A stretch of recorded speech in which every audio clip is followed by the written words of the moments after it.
உறவுகளுக்கு என் அன்பு வணக்கம். உறவுகள் அனைவருக்கும் மன்னார்குடி சட்டமன்ற தொகுதி நாம் தமிழர் கட்சியின் சார்பாக என்னுடைய இனிய பொங்கல் வாழ்த்துக்களை தெரிவித்துக் கொள்கிறேன். ஒரு இனம் முன்னேற வேண்டுமானால் அந்த இனம் ஒன்றுபட்டு உழைக்க வேண்டும். இனத்தின் உறவுகளுக்குள் ஒற்றுமையை ஏற்படுத்த விழாக்கள் பயன்படுகின்றன. அந்த அளவிலே பொங்கல் திருநாள், தமிழர் திருநாள், தமிழ் இனத்தின் பெருமிதத்தை தமிழர்களுக்கு உணர்த்தி உலகில் வாழும் பிற இனங்களுக்கு இணையாக தமிழினமும் வாழ வேண்டும் என்கிற எண்ணத்தை, நோக்கத்தை ஏற்படுத்துகின்ற விழாவாக பொங்கல் விழா கொண்டாடப்பட வேண்டும். பொங்கல் விழா சிங்கப்பூரில் மிகச் சிறப்பாக கொண்டாடப்படுகிறது. அங்கே தமிழர்கள் வணிகம் செய்கின்ற தேக்கா பகுதியில் சாலையின் இரு மருங்கும் வண்ண விளக்குகளால் அரசால் அலங்கரிக்கப்படுகிறது. பொங்கலுக்கான பொருட்களை விற்பனை செய்வதற்காக சிறப்பு கடைகள் அமைக்க அரசு இடம் ஒதுக்கி அதற்கான நிதி உதவியும் செய்து வருகிறது. அருகாமையில் உள்ள கேரளத்தில் அந்த மண்ணின் பாரம்பரிய பண்பாட்டு விழாவான ஓணம் பண்டிகை மிகச் சிறப்பாக கொண்டாடப்படுகிறது.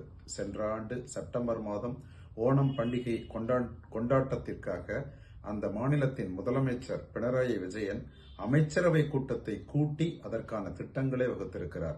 அமைச்சரவை கூட்டத்தின் முடிவில் அவர் செய்தியாளர்களை சந்தித்து இந்த ஓணம் திருவிழா கேரளம் முழுவதும் சிறப்பாக கொண்டாடப்பட வேண்டும், இதை சுற்றுலாத்துறை ஏற்பாடு செய்யும், ஒவ்வொரு மாவட்ட தலைநகரிலும் சுற்றுலாத்துறை இதை சிறப்பாக நடத்தும், அங்கே உள்ள அரசு அலுவலகங்கள் வண்ண விளக்குகளால் அலங்கரிக்கப்படும். அது மட்டுமல்ல, தலைநகர் திருவனந்தபுரத்தில் ஒரு வாரம் இந்த நிகழ்வு கொண்டாடப்படும். அங்கே அரசு அலுவலகங்கள் அனைத்தும் வண்ண விளக்குகளால், திருவனந்தபுரம் முழுவதுமே வண்ண விளக்குகளால் அலங்கரிக்கப்படும்.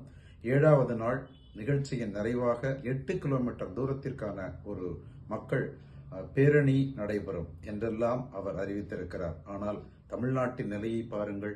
தமிழர்களின் பண்பாட்டு விழாவான இயற்கையையும் கால்நடைகளையும் வணங்குகின்ற உறவுகள் ஒருவருக்கொருவர் நலம் விசாரித்துக் கொள்கின்ற இந்த பொங்கல் விழாவை அரசு எந்த அளவு கொண்டாடுகிறது என்பதை சற்று சிந்தித்து பாருங்கள். சென்னையிலே ஓரிரு விழாக்களிலே முதல்வர் பங்கேற்கிறார்.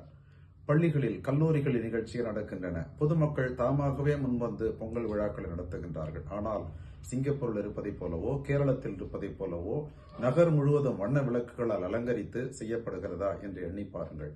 எனவே தமிழ்நாடு அரசு வரும் காலத்திலாவது கேரளத்தில் ஓணம் பண்டிகையை கொண்டாடுவதைப் போல நகராட்சி, மாநகராட்சி, பேரூராட்சி, ஊராட்சி அனைத்து அலுவலகங்களிலும் இது அந்த நிறுவனங்கள், அந்த கட்டிடங்கள் வண்ண விளக்குகளால் அலங்கரிக்கப்பட்டு சிறப்பான விழாவாக நடைபெற வேண்டும்.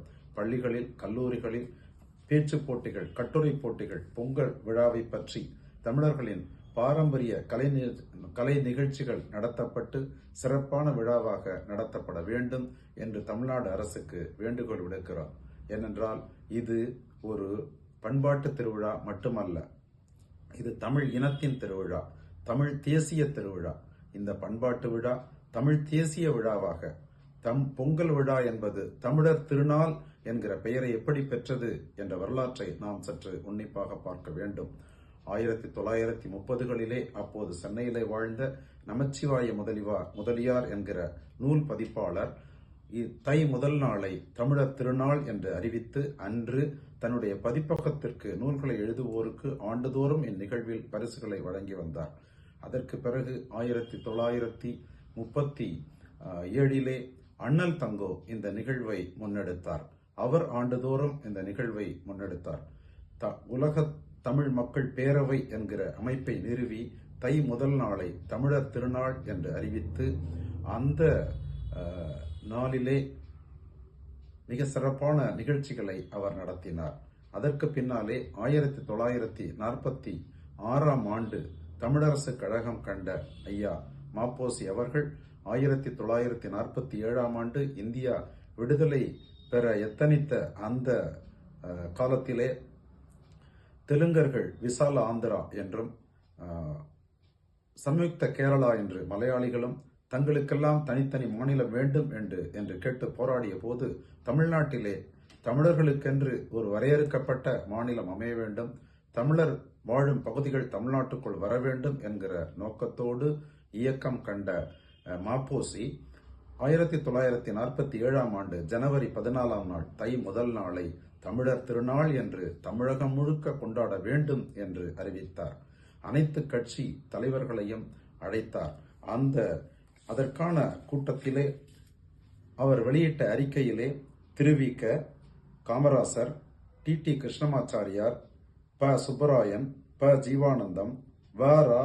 கல்கி போன்ற எழுத்தாளர்கள், பாரதிதாசன், தேப்போ மீனாட்சி சுந்தரனார், செங்கல்வராயன் இவர்களெல்லாம் அந்த அறிக்கையை பெற்றுக்கொண்டு அந்த நிகழ்விலே பங்கேற்றார்கள். ஆனால் அந்த கடிதத்தை பெற்ற திராவிடர் கழகத்தின் தலைவர் ஈவேரா அவர்களும் பொதுச் செயலாளர் அண்ணா அவர்களும் அந்த கடிதத்திற்கு பதிலே எழுதவில்லை. அப்போது மாப்போசி சொன்னார், இந்த பொங்கல் விழா தமிழ் தேசிய திருவிழா, தமிழ் தேசிய திருவிழாவாக இது கொண்டாடப்பட வேண்டும். ஏனென்றால் இந்த விழாவை நாம் அப்படி 1947ஆம் ஆண்டு ஜனவரி 14ஆம் நாள் தை முதல் நாள் கொண்டாடுவது தமிழ் தேசிய சுய நிர்ணய அறிக்கையை உறுதி செய்கிறது. சுய நிர்ணய அறிக்கையின் வாயிலாக தமிழ்நாட்டின் எல்லை வரையறுக்கப்படுகிறது, தமிழ்நாட்டிற்கான அரசியல் அமைப்பு வரையறுக்கப்படுகிறது என்று அவர் குறிப்பிட்டார். அந்த ஆண்டு தை முதல் நாள் நடைபெற்ற தமிழர் திருநாள் விழாவிலே, கோகலே மண்டபத்திலே நடைபெற்ற அந்த விழாவிலே உடனடியாக இந்திய அரசமைப்பு அவை இந்தியாவை மொழிவாரி நாடுகளாக பிரிக்க வேண்டும் என்கிற தீர்மானத்தை அன்று அவர்கள் நிறைவேற்றினார்கள். வடக்கே திருப்பதியையும் தெற்கே கன்னியாகுமரியையும் கொண்ட தமிழ்நாடு அமைக்கப்பட வேண்டும் என்று அவர்கள் அங்கே தீர்மானம் நிறைவேற்றினார்கள். எனவே ஐயா மாப்போசி அவர்கள் வழியில் நின்று இந்த பொங்கல் திருநாளை தமிழ் இனத்தின் தேசிய திருநாளாக நாம் கொண்டாட வேண்டும். எதிர்வரும் 2026 சட்டமன்ற தேர்தலிலே வெற்றி பெற்று அமையப்போகின்ற நாம் தமிழர் ஆட்சி, செந்தமிழன் சீமான் அவர்கள் தலைமையிலான ஆட்சி உறுதியாக அடுத்த ஆண்டு பொங்கல் விழாவை சீரும் சிறப்புமாக தமிழ்நாடு முழுவதும் பட்டி தொட்டி எங்கும் தமிழ் இனத்தின் விழாவாக, தமிழ் தேசிய திருவிழாவாக கொண்டாடும் இது உறுதி. நன்றி, வணக்கம்.